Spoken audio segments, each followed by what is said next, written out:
శ్రీకృష్ణ జగద్గురు పరబ్రహ్మణే నమః. ఓం నమో శ్రీ వేదవ్యాసాయ నమః. ఓం మద్గురు శ్రీ పూర్ణానంద స్వామినే నమః. ఓం శుక్లాం భరధరం విష్ణుం శశివర్ణం చతుర్భుజం ప్రసన్నవదనం ధ్యాయేత్ సర్వవిఘ్నోపశాంతయే. ఓం వ్యాసాయ విష్ణురూపాయ వ్యాసరూపాయ విష్ణవే నమో వై బ్రహ్మనిధయే వాసిష్ఠాయ నమో నమః. ఓం నారాయణం నమస్కృత్య నరం చైవ నరోత్తమం దేవీం సరస్వతీం వ్యాసం తతో జయముదీరయేత్. శ్రీ భగవద్గీత విభూతి యోగము. అయితే ఈ సమస్త ప్రజలు కూడా మహర్షుల నుండే ఉద్భవించారు అని చెప్పడం చేత వీరి మూల పురుషులు వారే అని స్పష్టపడింది. ఇంకా ఎవ్వరూ కూడా తాము అల్పులు అని, అల్పజాతికి చెందిన వారమని దిగులు పడాల్సిన అవసరమైతే లేదు కదా. ఏ జాతికి, ఏ మతానికి, ఏ వర్ణానికి మరి చెందినప్పటికీ కూడా అందరూ మహర్షుల సంతానమే అని తలంచి దైవం యొక్క ఉత్తేజాన్ని పొందాలి. ఆ మహర్షుల యొక్క పవిత్ర రక్తము ఆ ప్రజలందరి యందు కూడా ప్రవహిస్తూ ఉన్నది. ఇటువంటి సత్యాన్ని తెలిసి జనులు ధైర్యంతో కూడుకొని తమ పూర్వజుల యొక్క జ్ఞానధనాన్ని, దైవం యొక్క వారసత్వాన్ని అనుభవించాలి. అది ఏ ఒక్కరి సొత్తు కాదు కదా, దానిపై సర్వులకు హక్కు ఉన్నది. చండాలుడు కూడా తగినటువంటి ప్రయత్నం చేసినట్లయితే ఆ సొమ్మును అనుభవింపగలుగుతాడు. ఈ సత్యాన్ని తెలియజేయడం కోసమే శ్రీకృష్ణ పరమాత్మ జనుల యొక్క వంశపారంపర్యాన్ని గురించి ఇక్కడ వర్ణించి తెలియజేశారు. సర్వజీవులు కూడా మహర్షుల దైవ సంపత్తికి సమాన వారసులు అని భేరీ వాయించి భగవానుడు చెప్పివేశారు. కాబట్టి ఎవరైనా సరే మీ పూర్వీకులు ఎవరు అని ప్రశ్నిస్తే ఫలాని సామాన్య వ్యక్తి అని చెప్పకుండా నా పూర్వీకులు సప్తర్షులు, సనకాదులు, మనువులు అని ఘంటాపదంగా చెప్పుకోవచ్చు. తాను అల్పుడని తలంచేటువంటి వాడు అల్పుడే అవుతాడు కదా. తాను పవిత్రుడని, ఋషివారసుడునని తలంచేవాడు నిజంగా శుద్ధాత్ముడే అవుతాడు. కాబట్టి జనులందరూ కూడా వారి వారి మూల పురుషులకు ఆ మహనీయులను ప్రతి దినము కూడా స్మరించుకోవాలి.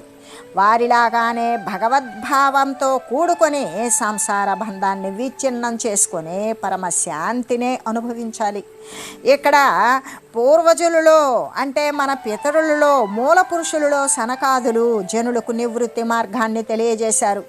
మనువులు మొదలైనటువంటి వారు ధర్మపూర్వకమైనటువంటి ప్రవృత్తి మార్గాన్ని లోకానికి బోధించారు. ఇందులో మొదటి వారు గురు పరంపరకును, రెండవ వారు వంశ పరంపరకును కూడా మూల పురుషులే కదా. ఎలాగంటే ఈ సనకులంతా కూడా గురువులై వారిని అనుసరించినటువంటి శిష్యులకు గురువు శిష్యునికి తండ్రి సమానం కాబట్టి, శిష్యులు పుత్ర సమానం కాబట్టి ఆ విధమైనటువంటి మూల పురుషులు. అదే రెండవ వారు వంశ పరంపరకు మూల పురుషులు కదా, మనువులు మొదలైనటువంటి వారు. కాబట్టి ఆ మూల పురుషులు కూడా భగవంతుని మానసపుత్రులే కాబట్టి సర్వజనులు భగవంతుని బిడ్డలే అని నిరూపించబడినట్లే అయింది. ఇక్కడ సనకాదులు నలుగురు కూడా నైష్ఠిక బ్రహ్మచారులే అవడము చేత వారికి పుట్టిరి అనే వాక్యానికి వారికి శిష్యులయ్యారు అనేటువంటి అర్థాన్ని చెప్పుకోవచ్చు అని చెబుతూ, అంతేకాదు పరమాత్మ యొక్క విభూతిని, ఐశ్వర్యాన్ని విస్తారంగా ఆ యొక్క ఐశ్వర్య విస్తారాన్ని, యోగాన్ని, అలౌకిక శక్తిని ఎవడు యథార్థంగా తెలుసుకుంటున్నాడో అతడు నిశ్చలమైనటువంటి యోగముతో కూడుకొని ఉంటున్నాడు. ఈ విషయంలో ఏమాత్రమూ సందేహించవలసిన అవసరం లేదు. ఈ ప్రకారంగా భగవంతుని యొక్క విభూతిని అంటే ఆ యొక్క సృష్టి మహిమను యథార్థంగా ఎవడు తెలుసుకుంటాడో సమస్త జగత్తు కూడా భగవంతుని నుండియే పుట్టినది అని లెస్సగా గ్రహిస్తాడో అతడు నిశ్చలమైన యోగముతో, భగవంతుని యొక్క ధ్యానముతో, దైవనిష్టతో కూడి ఉంటాడు అని కదా చెప్పబడింది. అయితే భగవంతుని యొక్క విభూతిని, యోగమును యథార్థంగా తెలుసుకోవాలే కానీ ఇతరమైనటువంటి విధంగా తెలుసుకోకూడదు. అంటే భగవంతుడు ఒక్కరే సత్యము, వారి నుండియే జగత్తు మొదలైనవన్నీ కూడా ఉత్పన్నమైనవి అని తెలుసుకోవడమే కదా వాస్తవమైన జ్ఞానము. అలా తెలిసిన వాడు శాశ్వతుడైన ఆ పరమాత్మను పొందడానికే కృతనిశ్చయుడై నిశ్చలమైన ధ్యానయోగము చేత దృఢమైన ప్రయత్నంతో కూడుకొని ఉంటాడు. అయితే అతడు అనుసరించేటువంటి ధ్యాననిష్ట, యోగము, దైవ విశ్వాసము ఏమాత్రము చెలింపదు అని ఇటు దృశ్యముపైకి అటు దైవముపైకి ఊగులాడేటువంటిది కాదు అనే కదా స్పష్టపడుతూ ఉన్నది. అయితే సత్యత్వము అనేటువంటి లెస్సగా నిరూపింపబడినట్లే అయినది కాబట్టి మోక్షము చెందాలనుకునేటువంటి ముముక్షువు భగవంతుని యొక్క ఐశ్వర్యాన్ని బాగా, ఆ విభూతిని, మహిమను తెలుసుకోవాలి. దాని ఫలితంగా నిశ్చలమైన ధ్యాన నిష్టను అవలంబించాలి. భగవంతుని యొక్క ప్రాప్తి కోసం ప్రయత్నించాలి. అంటే జాతి మత భేదము లేకుండా ఎవడైనా సరే భగవంతుని యొక్క విభూతిని, ఐశ్వర్యాన్ని గురించి బాగా ఎరిగినట్లయితే నిశ్చలమైన యోగాన్ని పొందగలుగుతూ ఉన్నాడు అని కదా స్పష్టమవుతూ ఉన్నది. దైవ సంబంధమైన నిశ్చలమైన యోగము భగవంతుని యొక్క విభూతిని యథార్థంగా ఎరిగిన వానికి మాత్రమే కదా సిద్ధిస్తుంది అనే చెబుతూ, ఈ ప్రకారంగా భగవంతుని యొక్క విభూతిని, భగవంతుని యొక్క తత్వాన్ని బాగా తెలుసుకున్నటువంటి భక్తులు మాలిన్యరహితమైన భక్తితో కూడుకొని భగవంతుణ్ణి సేవిస్తారు అనేటువంటి విషయాన్ని గురించి తెలియజేస్తూ, అహం సర్వస్య ప్రభువో మత్తః సర్వం ప్రవర్తతే ఇతి మత్వా భజంతే మాం బుధా భావ సమన్వితాః.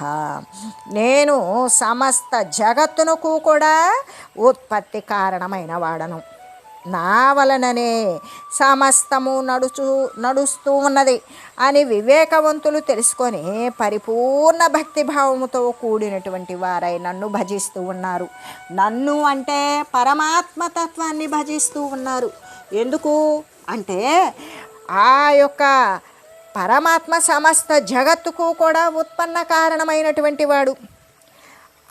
పరమాత్మ వలననే ఈ సమస్తము కూడా నడుస్తూ ఉన్నది అని ఆ యొక్క బ్రహ్మసత్యం జగన్మిథ్య అనేటువంటి వివేకాన్ని తెలిసినటువంటి ఆ వివేకవంతులు నిత్యము అనిత్యము, నిత్యమైనటువంటిది పరమాత్మ, అనిత్యమైనది దృశ్య సంబంధమైన లోకము, దేహము. కాబట్టి ఇది సత్యము అని పరమాత్మ తత్వం మీదే ఆసక్తి కలిగినటువంటి వివేకవంతులు తెలుసుకొని పరిపూర్ణమైనటువంటి భక్తిభావముతో కూడినటువంటి వారు ఇక ఎల్లవేళలా పరమాత్మను గురించే స్మరిస్తూ భజిస్తూ ఉన్నారు. భగవంతుణ్ణి ధ్యానించేవారు, సేవించేవారు కూడా, వారి నామాన్ని జపించేవారు చాలామందే ఉన్నారు. కానీ భావముతో కూడుకొని, అర్థముతో కూడి, అంటే మాలిన్యరహితమైన నిర్మలమైన భక్తితోనూ శ్రద్ధతోనూ కూడి ఆ కార్యాన్ని చేసేటువంటి వారైతే చాలా తక్కువ మందే ఉన్నారు. అయితే అటువంటి భక్తి శ్రద్ధ భగవానునిపై అకుంఠితమైన భక్తి శ్రద్ధ, బాహ్యమునందు భావమునందు కూడా భగవంతుని యొక్క స్మరణ చేయగలిగినటువంటి శ్రద్ధ భగవానునిపై ఎలా కలుగుతుంది అంటే, వారి సృష్టి యొక్క మహిమను, వారి యొక్క ఐశ్వర్య రహస్యాన్ని, ఆయన యొక్క మహిమ విభూతిని తెలిసినప్పుడు అలా కలుగుతుంది. ఒక వస్తువు యొక్క విలువ బాగా తెలిసినప్పుడే కదా దానిపై మనుషునికి శ్రద్ధ అనేటువంటిది పుడుతుంది. అలాగే భగవానుడు సమస్త జగత్తుకు కూడా మూలాధారుడు. ఆ భగవానుని యొక్క ఆశ్రయము, ఆధారము లేకపోతే ఇంకా సర్వము ఏమీ లేనిదే అనేటువంటి విషయం తెలిసినప్పుడు, సర్వానికి కూడా ఆధార వస్తువు భగవత్ స్వరూపమే అని తెలిసినప్పుడు, వారి వలననే ఈ సమస్తము కూడా ప్రవర్తిస్తూ ఉన్నది అని ఎవడైతే తెలుసుకుంటాడో అతనికి ఆ సర్వేశ్వరుని మీద అచంచలమైన విశ్వాసము కలుగుతుంది, చంచలము లేనటువంటి నమ్మకం కుదురుతుంది. అప్పుడు అతడు పరమ భక్తితో భగవంతుణ్ణి సేవించడానికి ప్రారంభిస్తాడు. అందుకే భావ సమన్విత అనేటువంటిది అర్థం కూడా ఇది. భగవంతుని యొక్క విభూతిని, భక్తిని, భగవంతుని యొక్క ఐశ్వర్య విస్తారాన్ని, మహిమను, భగవంతుని యొక్క తత్వము శాశ్వతము అని బాగా తెలిసినటువంటి వారికి మాత్రమే భగవానునిపై అపారవారమైనటువంటి శ్రద్ధ, భక్తి కూడా కలుగుతాయి. కాబట్టే వారు భావ సమన్వితులవుతారు. ఆ విధంగా శ్రద్ధాభక్తులు ఎల్లప్పుడూ కూడా పరమ భక్తితో వారిని భగవంతుణ్ణి సేవించుతారు. కాబట్టే వారు భావ సమన్వితులవుతారు. అంటే శ్రద్ధ భక్తితో కూడుకొని భగవంతుణ్ణి ధ్యానిస్తారు. తక్కువ సమయంలోనే, అచిరకాలంలోనే భగవంతుని యొక్క ప్రాప్తిని పొందుతూ ఉంటారు అని చెప్పి, ఇక్కడ భావము అనేటువంటిది లక్ష్య ప్రాప్తికి, ఏ లక్ష్యము గమ్యము అయితే ఉన్నదో దానిని ప్రాప్తింపజేసుకోవడానికి అత్యంత అవసరమై ఉన్నది ఈ భావము అనేటువంటిది. అది ఎలాగంటే, ఇప్పుడు తుపాకీలోని గుండు లాంటిదే. అది గుండు లేని తుపాకీని కాల్చినట్లయితే శబ్దం వస్తుందే కానీ ఆ లక్ష్యాన్ని భేదిస్తుందా? లక్ష్యస్థానాన్ని భేదించలేదు. అలాగే జపమందు కానీ, ధ్యానమందు కానీ మంత్రముతో పాటు ఆ యొక్క మంత్రం యొక్క అర్థాన్ని కూడా చింతనము చేయాలి. మంత్రము అంటే మననము త్రాయతే ఇది మంత్ర. ఏదైతే నిర్విరామంగా మననం చేస్తూ స్మరిస్తూ ఉంటామో అది మనల్ని రక్షించేది అయి ఉండాలి. అది రక్షిస్తుంది. ఆ విధంగా అటువంటి ధ్యానం చేసిన, జపము చేసిన మంత్రంతో పాటు మంత్రాన్ని ఉచ్చారణ చేస్తూ కదా జపం అనేటువంటిది చేస్తాము. అలా ఆ మంత్రం యొక్క అర్థాన్ని కూడా చింతన చేయాలి. ఆ మంత్ర అర్థాన్ని గురించి తెలుసుకొని దాని ప్రకారము అనువర్తిస్తూ కూడా ఉండాలి. అదే కదా శ్రద్ధ. అది ఎలా ఉండాలి? ఇంకా శ్రద్ధతో కూడుకొని మరీ ఉండాలి.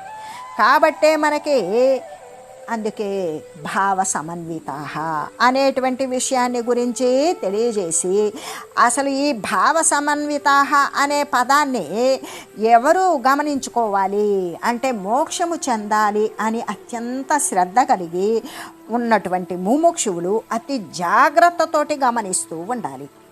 ఇది లేకపోవడం చేతనే అనేకుల యొక్క ధ్యానాలు మంచి ఫలితాలను కలగజేయలేకపోతూ ఉన్నవి. అంటే మంత్రార్థం యొక్క చింతనము లేకుండా మంత్రాన్ని మాత్రమే ఆ జపమాలను చకచకా తిప్పేసుకుంటూ ఆ ధ్యానమునందు కూడా ఒక మంత్రాన్ని ధ్యానిస్తూ ఉన్నటువంటి అర్థము తెలియకుండా చేసేటువంటి దానితోటి అది ఏ విధంగా ఉంటుంది అంటే సరి అయినటువంటి ఫలితాన్ని ఇవ్వలేకపోతూ ఉన్నది. అయితే అది ఆ యొక్క మంత్రార్థ చింతన లేని కారణము చేతే అనేకులు చేసేటువంటి ధ్యానాలు సత్ఫలితాన్ని కలగజేయలేకపోతూ ఉన్నవి. అవన్నీ కూడా కుంటుబడిపోతూ ఉన్నవి. ఎంత చేసినా ఫలితం రావడం లేదు అని కోరుకొనేటువంటి ధ్యాన మంత్రాలు జపిస్తూ ఉండేటువంటి వారికి ఎప్పుడైతే సత్ఫలితాన్ని ఇవ్వలేదో ఇక వారి యొక్క భక్తి కూడా ఆపివేస్తూ ఉన్నారు. ఆ ధ్యానాన్ని ఎంత చేసినా నాకు ఎటువంటి ఫలితం రావడం లేదు అనుకొని దానిని ఆపేస్తూ ఉన్నారు. అంటే ధ్యానము అనేటువంటిది కుంటుపడకూడదు. అలా కుంఠితం కాకుండా ఉండాలి అంటే భావ సమన్వితమై ఉండాలి.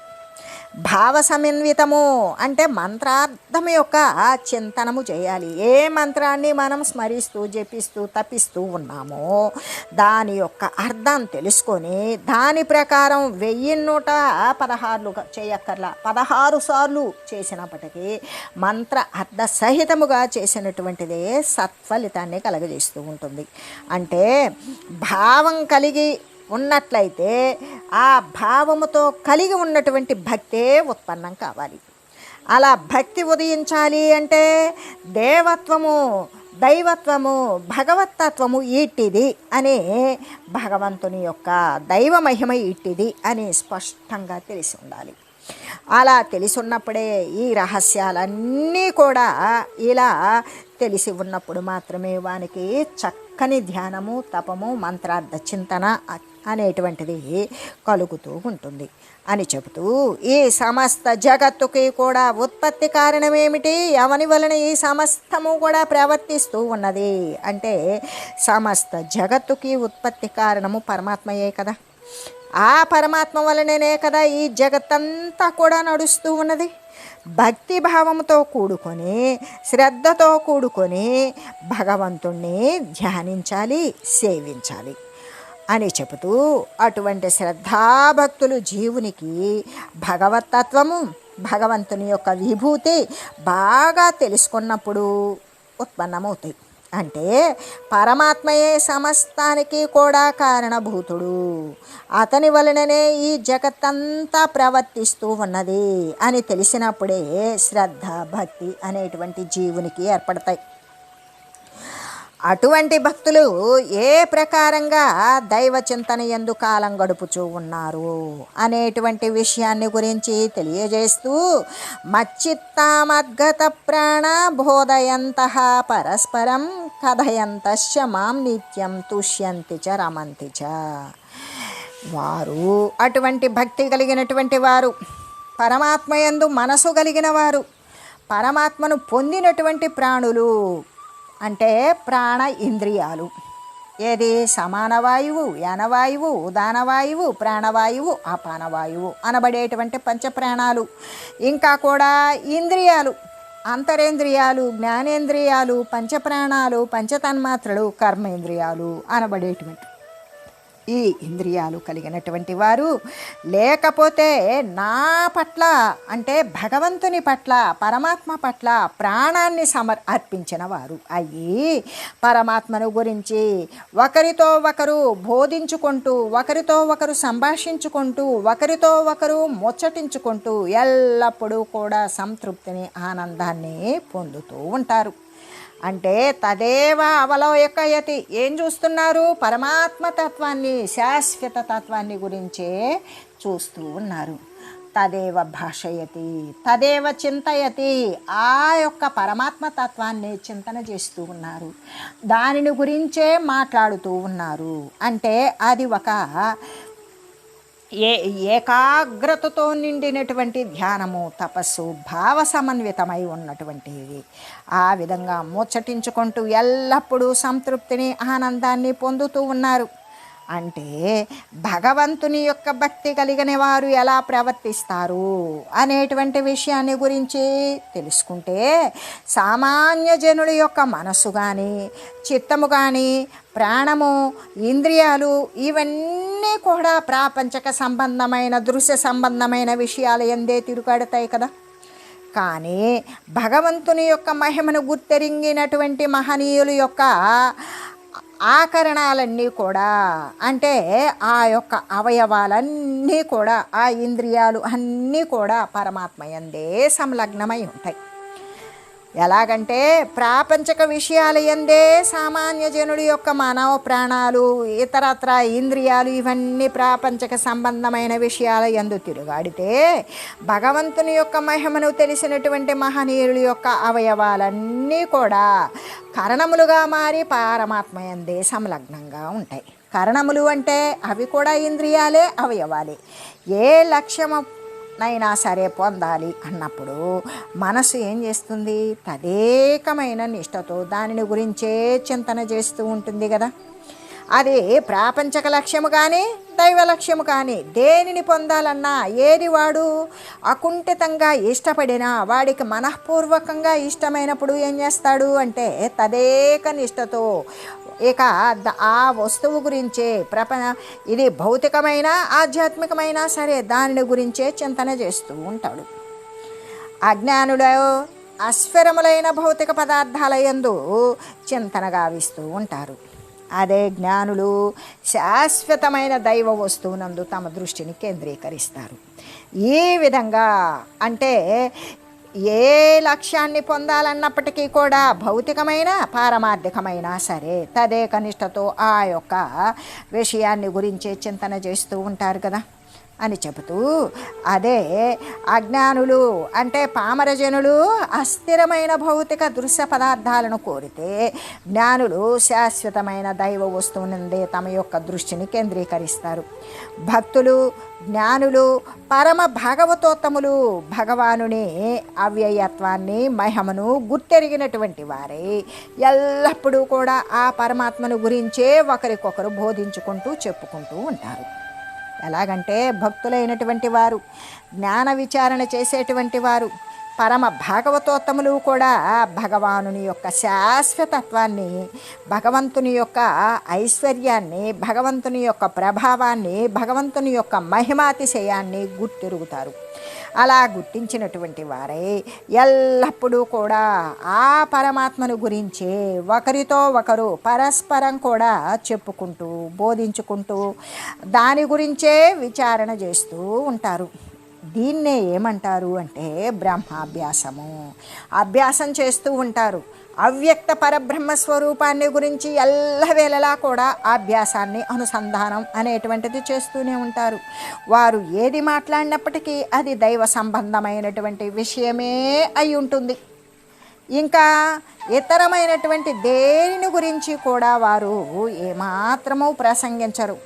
దేని ఎందైతే జనులకు మిక్కుటమైనటువంటి ప్రీతి కలిగి ఉంటారో దాని గురించే కదా వారు రోజంతా ప్రసంగించుకోవడం అనేటువంటిది లోకంలో ప్రసిద్ధమై ఉన్నది.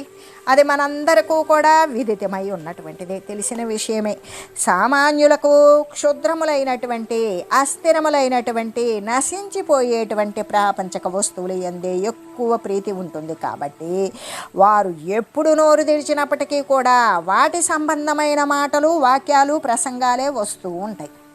ఆ వస్తువు అంతా ఖరీదంట, ఈ వస్తువు ఇక్కడ మాత్రమే దొరుకుతుంది, ఈ వస్తువు ఇలా ఉపయోగపడుతుంది, నేను కొందామనుకో. ఏ విధంగా చూసినా సరే సామాన్యమైనటువంటి జనులకు ప్రాపంచక వస్తువులు ఎందే ఎక్కువగా ఇష్టం ఉంటుంది. కాబట్టి వారు నోరు తెరిస్తే ప్రాపంచక సంబంధమైనటువంటి, భౌతిక సంబంధమైన, శారీరక సౌకర్యార్థము ఆ సంబంధమైన వాక్యాలు, ప్రసంగాలే వస్తూ ఉంటాయి కదా. కానీ భక్తుల యొక్క ప్రవర్తన అలా ఉంటుందా? ఉండదు. ఎలాగంటే వారి త్రికరణాలు కూడా మనసు ఏది చింతన చేస్తూ ఉన్నదో అది వాక్ రూపంలో వెలువడి కాయిక రూపంలో, క్రియారూపంలో కూడా అటువంటి క్రియ వెలువడుతుంది. అంటే మనోవాకాయ కర్మల యందు కూడా దైవమునందే అర్పించబడి సమర్పితాలై ఉంటాయి. కాబట్టి వారు ఏది చేసినప్పటికీ కూడా, ఏది మాట్లాడినా సరే, ఏమి తలంచినా సరే అంతా కూడా దైవ సంబంధమైనదిగానే ఉంటుంది. ఎలాగంటే ఒక పండిపోయిన పండు ఉన్నది. ఆ పండుని ఎక్కడ కొరికినా కూడా ఎలా ఉంటుంది? మొదలు కొరికినా, చివర కొరికినా, అడ్డంగా ప్రక్కల కొరికినా, ఎక్కడ కొరికినా తీపిగానే ఉన్నట్లుగా. అంటే ఇప్పుడు ఒక పుష్పం ఉన్నది, ఆ పుష్పం వికసించింది. వికసించినటువంటి పుష్పం నుండి ఒక మంచి సుగంధం, పరిమళం అనేటువంటివి వెదజల్లుతుంది.